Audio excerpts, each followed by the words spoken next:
reer Ethiopian baan nahay magaalada Somaliland waa rognay Somaliland sida u dhantayba way rogmatay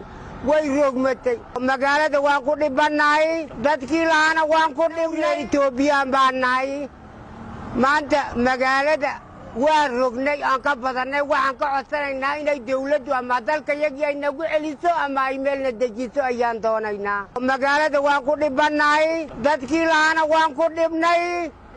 weey anagu reer Ethiopian baan nahay magaalada Somaliland waa rognay Somaliland sida u dhantayba way rogmatay dadkiiba si alla soo cunabala oo garan la sidna la yiraahdo waa la garan waay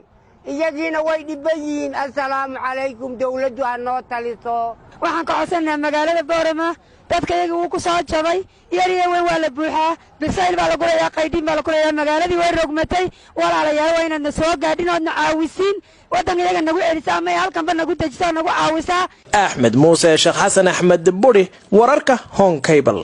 Boorama